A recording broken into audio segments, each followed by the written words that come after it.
Hello everybody, greetings, good day, how you all doing? So if I got my numbers straight, today is August 21st, 2021. Now normally this channel is reserved for videos of a historical significance.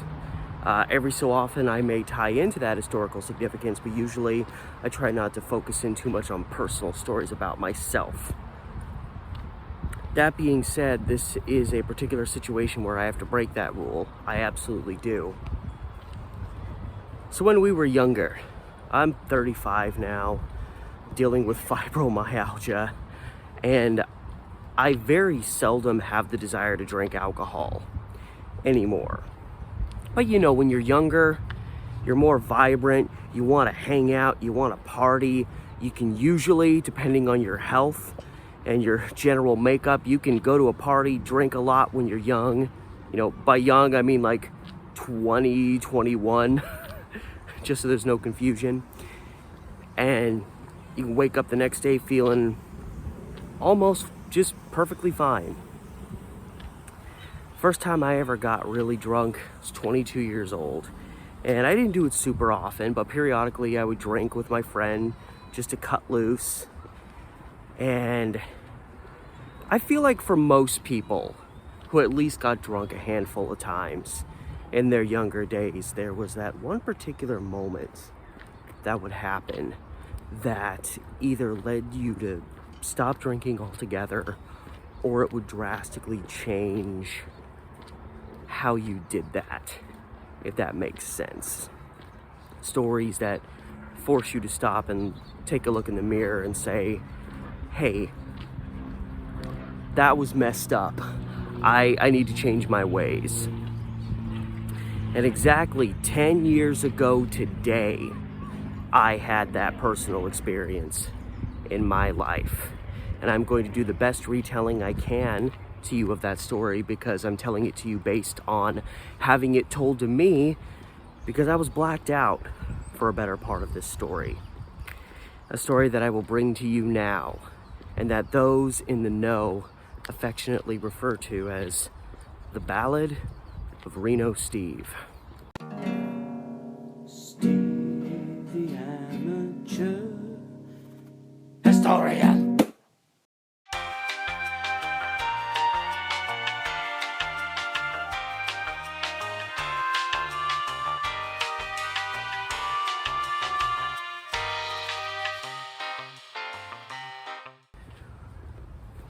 So mid-August 2011 rears its head. And I want to say me and the boys, because it just sounds so right. But there was actually me, 3 guys, and one of the guys' girlfriends. So it wasn't just the boys, but that just sounds right. Me and the boys rolled down to Vegas. The crew and I crammed into my friend's, I don't know, it was late 90s, early 2000s, Mazda Protege, which, by the way, the AC broke while we were in Vegas in August. So we drove, left Portland about 6:30 p.m. I literally got off work, got picked up, and we hit the road. And I remember stopping off in Reno and having like a 4 a.m. breakfast at McDonald's and just feeling so weird, like I'm in a town I've never been to before. It's 4 a.m. and I'm eating at McDonald's. And we drove straight through. We didn't stop from Portland to Vegas. So we made it to Vegas about 1 in the afternoon the following day. So we made the whole trip in about 18 and a half hours, including the stop off in Reno. And we just had a fun week. One of the things that stands out the most to me is I remember getting my first Fat Tuesday drink and just getting really sick in the Venetian. And so we stayed there for like about 6 days. Barely cost me anything, which was kind of the incentive. My friend was like, pay me $90 and that'll cover you for almost a whole week in Vegas. So like, I can't say no to that. So it gets to be August 20th. And we're gonna start our trek home, except coming home, instead of killing ourselves doing the whole trip in one day, we're gonna stop and stay the night in Reno because my friend Josh had gone to the university there for a year, and he, still knew some people there. So we were gonna stop and stay the night literally at this like beat up frat house at the end of this really crooked cul-de-sac, because the guy that was like the head of that frat house, like I think pretty much everybody in the car except me, I think probably knew this guy. So we were gonna stay the night there, and then the next day finish our drive home to Portland. So we pack up, we leave, we do the trip from Vegas up to Reno. We arrive, get our stuff into the house, go out for dinner. I don't buy anything. My friend gave me like half a slice of pizza, and I didn't realize it at the time, but I pretty much didn't eat anything that day, aside from that little bit of pizza. So I have nothing in my system, and I'm not actively thinking of that because I just wasn't hungry, and so I didn't have a reason to think about that. So I get settled. Josh leaves to go see some friends of his in town. So overall in our trip, there was me, Josh, who's gone visiting friends. Then there was Jesse, David, and David's girlfriend. Austin came and stayed with us, but he flew in and flew home, so he didn't drive back with us. So Josh and Austin are not factored into our story. David and his girlfriend, I believe, went to bed early, or at least retired for the evening. So not too long after we get to this place, Jesse is the only person there that I've known for more than an hour. And the main, see, this is what time does to you. The main guy there, I want to say his name was Ryan. Jesse, if you're in the know, tell me if I got that wrong. If it's wrong, then that's just his name for the story, Ryan. Walks in, hands me a glass about that full of Crown Royal, and says something to the effect of, hey, we're gonna have a little party later, we're gonna have some girls coming over, and I want you to feel loosened up, man. I'm like, all right, I can drink like that much alcohol and I'll get like a little tipsy and just have fun or whatever. But I haven't eaten anything other than that little bit of pizza, which I qualify that still as pretty much nothing. And I drank that Crown Royal pretty quick because I hate the taste of alcohol. Drinking it is a sacrifice to achieve drunkenness. That's how it's always been for me. So I drank it really quick just to get it over with. They then ask me, hey Steve, you want to play beer pong? It is a frat house after all. At least I'm pretty sure it was a frat house. It had all the signs of a frat house, even though nobody specifically said frat house at any time I was there. And I'm like, I've never played beer pong before, which is true. 25 years old, never played beer pong before. Now you know a little bit more about me. And I figure I played basketball. I could probably be pretty good at beer pong. And here's the thing. I actually am good at beer pong, but with an asterisk. Because when I start playing beer pong, I have to suck real badly until I get to that point where I've only got like a cup or two left in front of me and I'm about to lose. That's when I suddenly make like 5, 6 in a row. So my first run, I think I played 2 or 3 rounds of beer pong. I pretty much had to drink 7, 8 cups of beer before I finally, pulled off victory. I've still never been beaten in beer pong, but pretty much every game I've come really close. So I've now got, this much of a glass of Crown Royal in my belly, and now I'm mixing a lot of beer into that, and I hate beer. I hate beer. I can handle an occasional Blue Moon, but aside from that, I hate beer. It's the devil's water.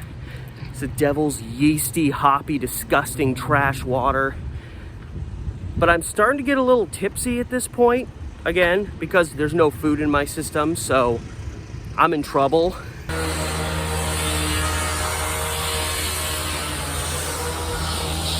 Summertime in Portland, and there's always construction.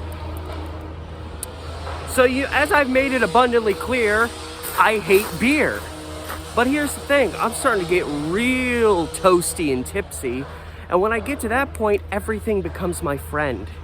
Like, I remember broing with this one dude I had just met, and I'm not that kind of person where I just sit down next to someone I just met and start rambling. And since I psychologically start to love everything at this point, one of the first things I do is I go to the fridge. I don't ask anybody, I just go to the fridge and I open the door, and this is the most stereotypical fridge in the history of frat house refrigerators. I open the fridge, it's a good sized fridge, beers, a couple of food items. It was all beer. So I say, what the hell? I grab a beer, crack it open, chug about half of it, and then set it down somewhere and forget where it's at. So I in turn have to go back to the fridge, get a new one, crack that open, chug half of that down, set it down somewhere, forget about it. I have no idea how many beers I took out of their fridge and started drinking before setting it down somewhere and forgetting where the hell I put it. So I've got a good amount of Crown Royal and at least like 4 beers in my system with no food practically over the last 20 to 24 hours. But here's the topper. So we bought a thing of Jägermeister to make our own Jaeger bombs at the hotel room while we were still in Vegas. But we finished that Jaeger off. However, I, in my failing state, forgot all about that. So I go back to the fridge and all of a sudden I notice there's like this industrial size container of Jägermeister, like the largest one they sell. And in my mind I think, oh, we still have some of this left. This is our Jägermeister that we bought. When really it was somebody else's, someone who lived there. And I unscrew the cap and I proceed to drink, like, chug is a better term for it, all in one motion. About 25% of the whole bottle. Like, you know, like that much. I just chugged until it was just kind of like, okay. So a bunch of Crown Royal, a bunch of Jaeger, and at least like 4 beers in my system with no frickin' food. I'm done for. I proceed to start stumbling. I'm just going in circles all around the house. I can't just go in a straight line. I'm just stumbling around and it's like, hey, whoa, everything's awesome. I'm 25 years old. I'm probably one of the oldest people there at this house. And I'm stumbling around like the 18-year-old freshman who's just gotten drunk for the first time in his life. But I haven't even begun to embarrass myself. Within a very short period of chugging that Jaeger, I proceed to go into my blackout state. The last fully coherent memory I have is being in one of the bedrooms upstairs. Jesse was trying to carry on a conversation with a girl there, and I proceeded to, as they say in the business, cock block him. Because he's there trying to, and I'm laying on this bed and I'm kind of flopping around like a fish, because that's what I do when I'm drunk. My neck gets loose and I start flopping all over the place.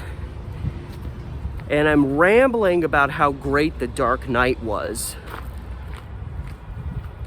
That's really the last coherent memory I have of that night. I went into a blackout state almost immediately after that. And the only memories I have are these flashes. I have a flash of being in the back of a taxi cab. I had the flash of looking down into a trash can that had holes on the side of it. And that's pretty much it. And those come into play later, as you'll see. Those weren't hallucinations I was having. Those were real things. Now, I still to this day say someone needed to put me to bed. Someone needed to be like, Steve, just go into a room and just stop. But instead, a small group there, Jesse and Ryan, again, I hope I'm getting your name right, included, get into I think we'd all been drinking at least a little bit. So we got a taxi and headed down to like a casino, you know, in Reno. I don't remember what casino it was. I don't remember, well, obviously I don't remember anything, but even if the retelling of the story included those details, I have no clue where we were. I still can't even figure out exactly where that frat house was. Again, I've actually tried to find it on Google Maps, and I just don't really know the general area of Reno that we were in. So that still kind of lingers as a mystery, not like it's really all that important to solve. But I really should have just been, even if they had to lock me in a room, I really should have just been put to bed. But they took me out on the town, and I no longer am maintaining memories.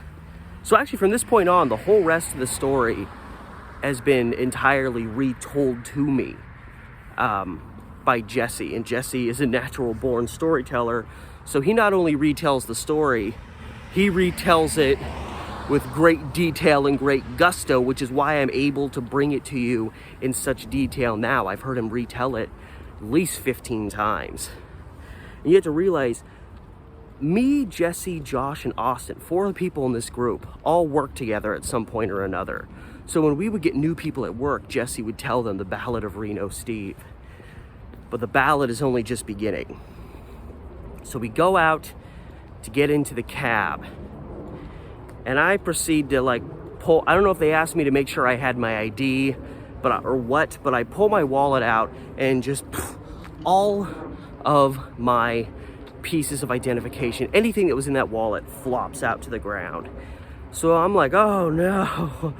So everybody has to come over and try to pick up the pieces and make sure nothing important got, left in the street there. So they get it all back together. They all get it into my wallet and hand it back to me. Like, Steve, here's your wallet. And I'm so excited that I didn't lose anything that I just look at my wallet for a second and go like, woo! Sorry, pigeons. They weren't ready for me to do that. Throw my wallet in the air. All my pieces of identification go flying again. And they have to recollect them for me. I think that was one of the first questions I asked when I got that part of my story told. Was like, you got everything back, right? Like, I don't want to be going home and having to do an immediate trip to the DMV, get a new license, have to call my bank and tell them why my debit and credit cards are both gone. But they did. They got all the pertinent pieces again, got it into my wallet. Like, Steve, put this in your pocket. Which actually comes back into play later too. They handed me my wallet with all my important stuff, including my identification to say who I was, and I put it in my pocket. I was wearing cargo shorts, which, dang, I haven't worn cargo shorts in a minute. So I have my identification on me in a pocket, and it's there. So we cram into the cab and we head down to a casino. We get in there. I'm astonished as to how I was even standing up at this point, but I managed to make it into the casino, and we're just hanging out for a little while. It probably wasn't that long. And all of a sudden everyone realizes that I'm missing. Steve's, does anybody know where Steve is? Where's Steve, who's drunk and is in a town that he's not familiar with? So all of a sudden, things start getting a little tense. And I think even someone texted Josh, like, Steve's missing. Steve's drunk and he's missing. They have no clue where I am. So now, this hangout at the casino is starting to turn into like a search and rescue type mission. They start searching around, they're wandering around, they're looking for me. I probably should be easy to find. I'm the one guy that's like in the middle of a casino. And finally, Ryan tracks me down. He checks, one of the first spots you should check, the men's room. Thank God I didn't accidentally go into the women's room. He goes in there and discovers me. I'm in one of the stalls. I've been there for a little while. I'm sitting on the floor. I've got my head just like on the edge of the toilet. I'm guessing I was maybe trying to make myself throw up because I was probably starting to feel kind of queasy. I don't really know. And for whatever reason, I've stripped all of my clothes off. I'm completely naked. I remember that when they retold that story to me the following morning, I looked at Ryan and I was like, does that mean you saw everything? And Ryan paused for a moment and then was just like, oh no. It was like I helped him recover a memory that he had tried really hard to repress. Sorry, man. I acted a fool. I acted a straight fool. So, you know, he's like, okay, Steve, come on, get yourself together, let's go. So I'm like, okay. And I get on my feet, just like, all right, I'm good to go. I'm naked. So I start to run. I just like go to run to the door to go out back in the casino. What's the big deal? I'm only about to commit a crime. And thank God Ryan, with one arm, they told me that he wrestled in high school. So yeah, I'm guessing he had some meatier arms than I've got. And he got one hand on me. That one hand on my shirt.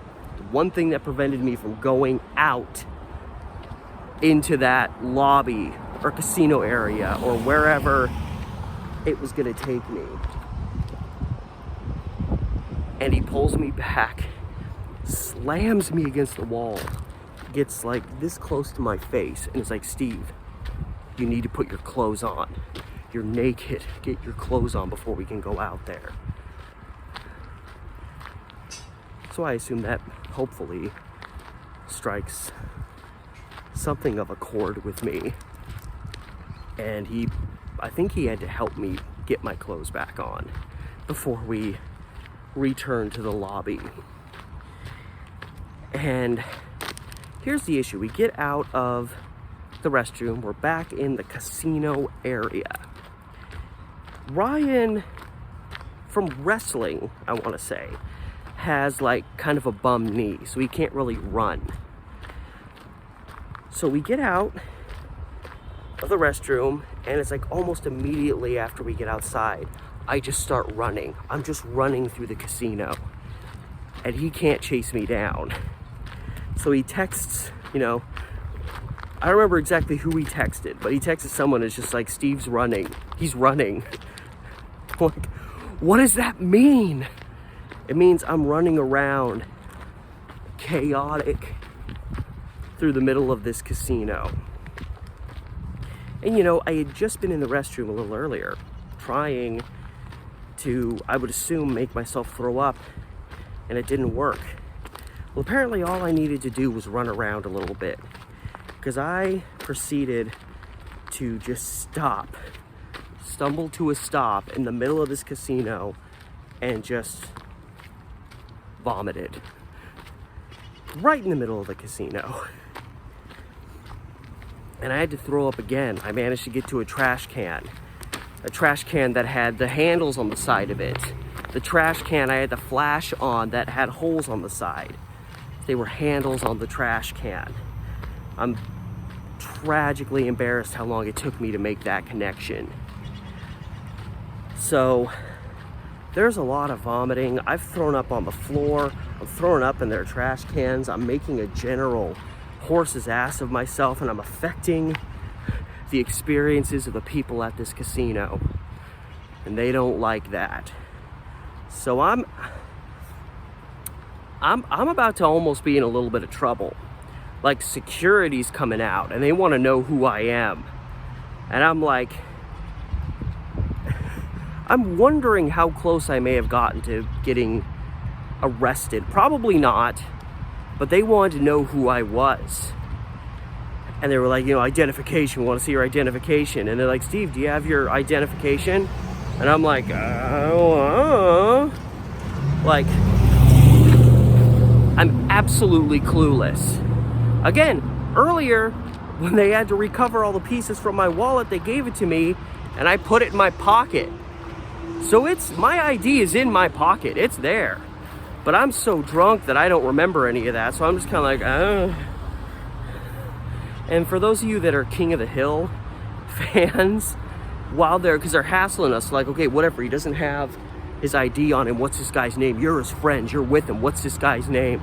And one of the people in our group, I don't remember who, spoke up and said, this is our friend Rusty Shackelford. Again, if you haven't seen King of the Hill, you won't get that.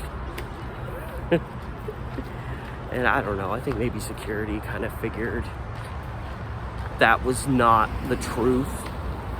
So they're just like, get your friend out of here before the situation gets worse. So we all kind of decided, all right, yeah, it's time to, I think it's time to go back to the house. I'm barely standing anymore.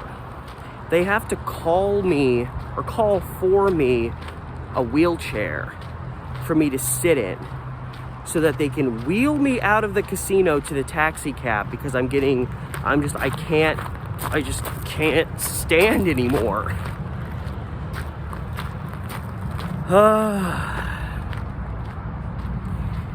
And again, you know, like I said earlier, when I get drunk, I just go limp and my neck is just like this all the time. I don't know how I don't get extremely dizzy.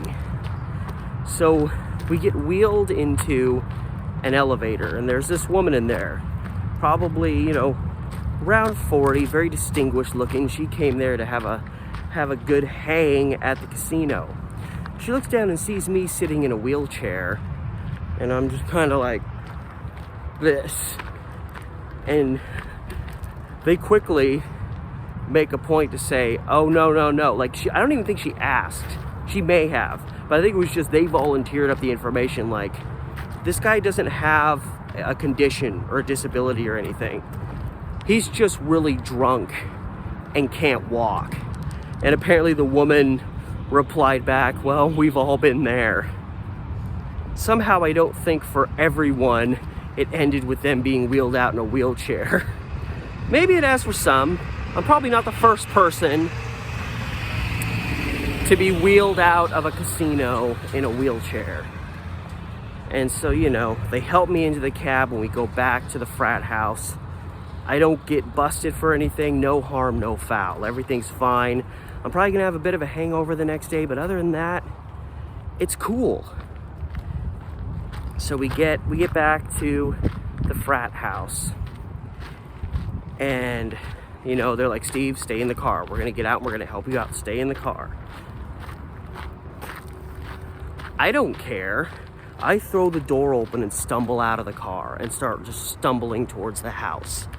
Now, mind you, it's actually a rather nice evening. It only hit about 85 degrees that day in Reno in August, so that's a nice day. But it's you know, it's a warm evening, so the big party that's gathered at the frat house, lots of the people there have graduated outside. So there's a whole big group of people just hanging out in front of the house, hanging out in the yard there. And I'm on display for all of them. I decide not to heed the warnings to stay in the car and just start running towards the frat house. Now, again, this house was at the end of a beat-up cul-de-sac, and it was like the road was kind of off kilter, and they had one of those curbstones that was like, you know, a curbstone's usually like, what, about that tall? This is one of those curbstones that was like 1.5 feet tall. It was just like really tall because the ground was off-centered. And I did track in high school, and I still, you know, I'll still like, you know, stretch in certain ways that I did in high school to stay healthy. Like I instinctively have track methodology burned into my brain. So I'm stumbling towards this curbstone and I see that it's a little high. So what does any former track athlete do in a scenario like that? You jump and you try to hurdle it. And that is exactly what I did. I ran at that curb. Everybody outside watching, everybody who told me to wait in the cab going like, oh no, everything's in slow motion. I hurdle that curb. I come down all my weight on my right ankle because you jump with your dominant leg and I'm left leg dominant, so you're gonna land on your right leg. All of my weight comes down. My ankle goes, and I didn't realize it till later, but I had just fractured my tibia. At the time, I thought it was just an ankle sprain, but my ankle went and you know how when you get nice and drunk, you get to a point where if you're in pain, you don't really know how to react to it properly. You just kind of go like, nah. It's like, you know, you're supposed to react that way, but it's almost like you don't know how to perceive your own pain. Well, that happened to me. So in front of all these people at this frat party, I crumple to the ground and I just start screaming. Ah! And you know, it takes just a few seconds for everybody else in my group to come running over and help me. But apparently it felt to me like it took like 10 minutes. And I'm sure a lot of people that were at the party were just staring at me like, what the hell is this shit? And apparently at one point I screamed, why aren't any of you fuckers helping me? And again, I was probably laying there alone for a span of a couple of seconds. This is all in front of a big audience. So they helped me up. The guys that, you know, took me out, they pick me up. I'm telling them how much I appreciate it and how I used to be a track athlete. And they carry me limply back into the frat house. And so the nice gents they were, they gently flopped me down onto this beat up sofa and I passed out sometime after. Woke up, practically no memory of what had just happened.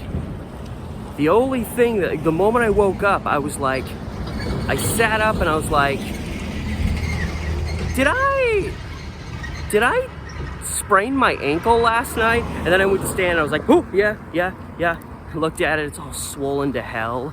Because again, at the time, I thought it was only a sprained ankle. And then later realized, no, I actually fractured the thing because all my weight went down on it.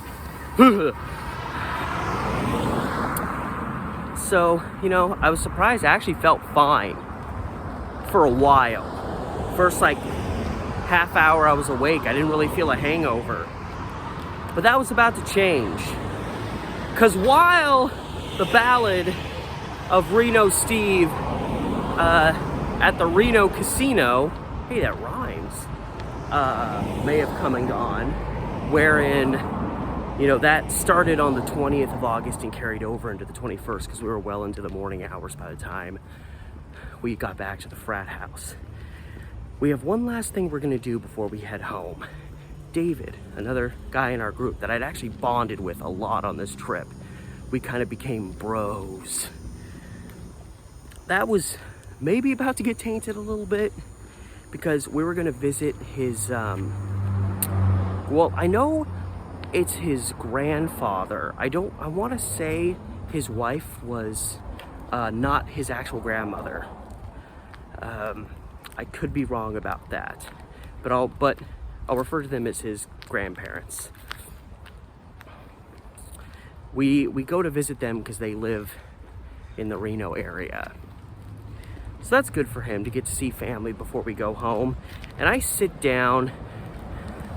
They make some food for us, and I'm starting to feel the hangover. I'm starting to feel real beat up in the stomach area. So I'm like, no food, I'm good. And, you know, my ankle's messed up, so I'm hobbling from the car, and we're like, we'll just tell him you tripped down the stairs. Because actually, the staircase in that frat house was kind of a death trap. So we're just like, that's the story we're going with, is Steve just sprained his ankle. He tripped down the stairs, you know, that's the story. But apparently David's grandfather was like a recovered alcoholic. And so, you know, while we're playing up that story, he kind of leans in and is like, so how much did you drink last night? I'm like, all right, the jig is up. And, you know, it's the day after getting severely drunk. So I'm not hungry, but thirsty. And I got offered some orange juice. Because that's a great thing to drink when your body's been ripped up by a hangover. Chug some really citric liquid. So I drink this juice, and immediately I go from just having a hangover to like an emergency situation. I'm like, will you please excuse me?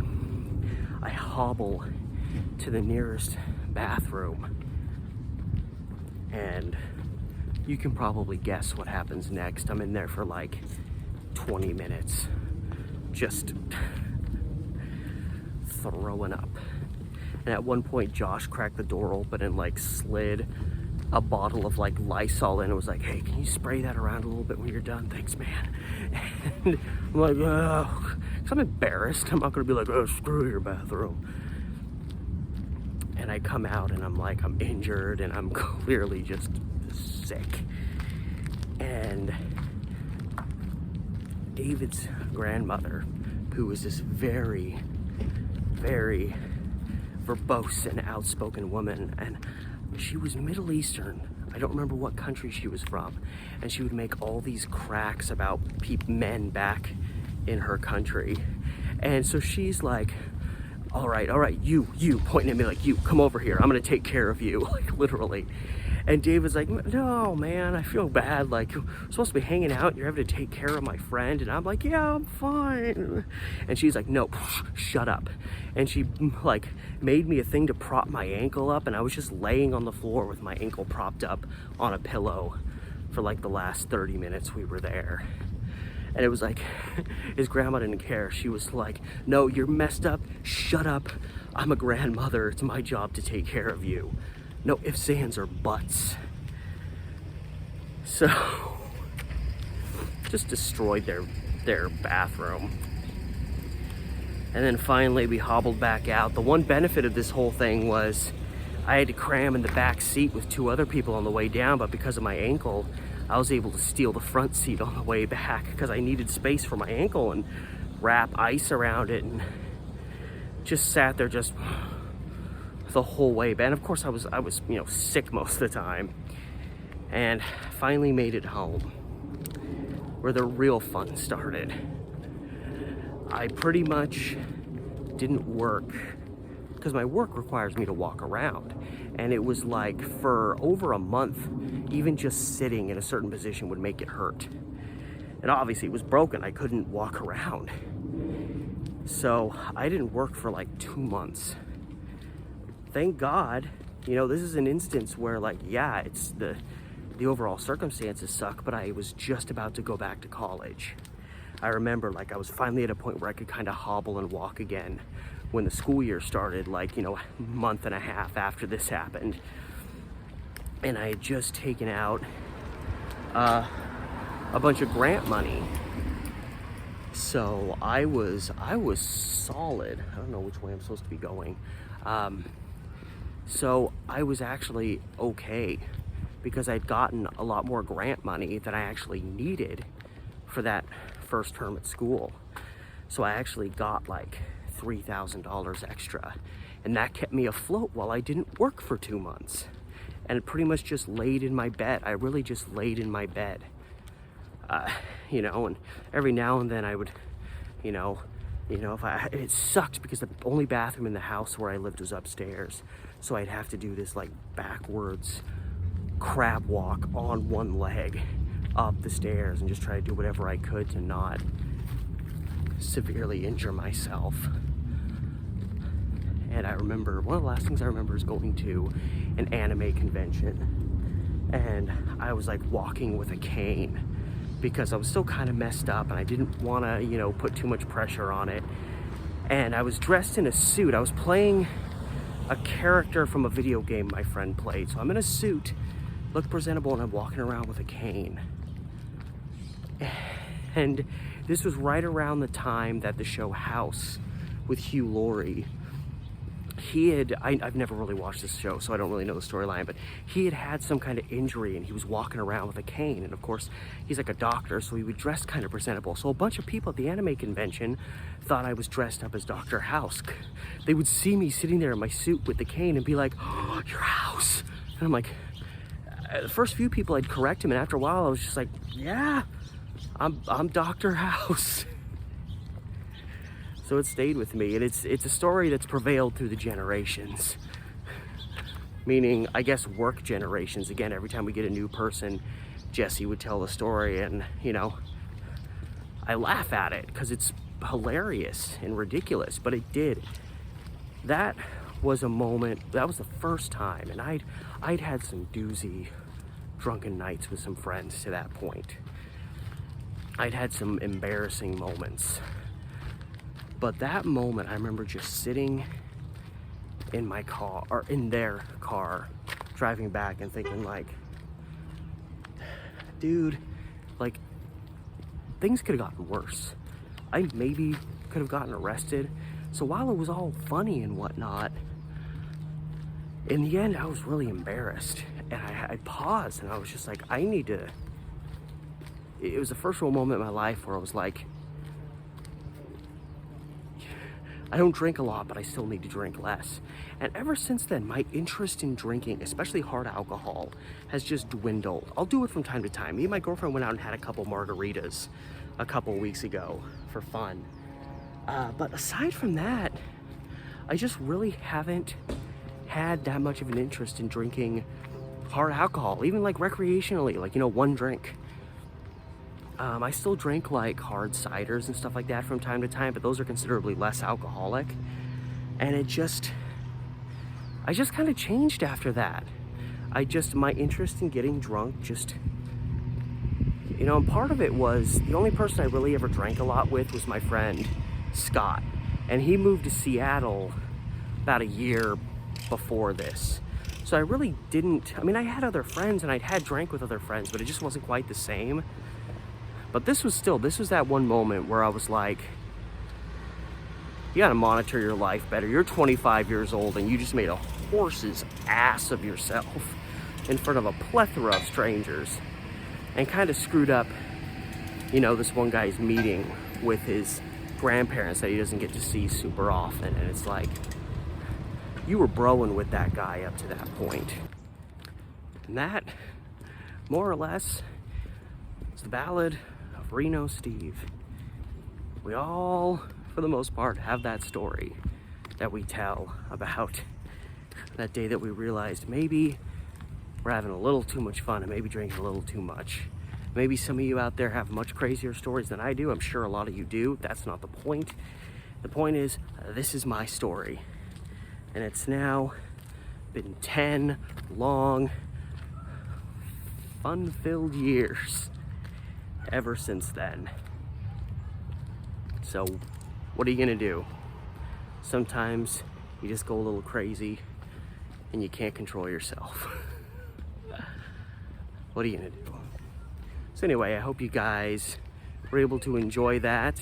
A little bit of a deviation from my usual content, but with a story like this, that's the stuff of legends, at least in my little circle. Felt the need to bring it to you on this anniversary of that particular event.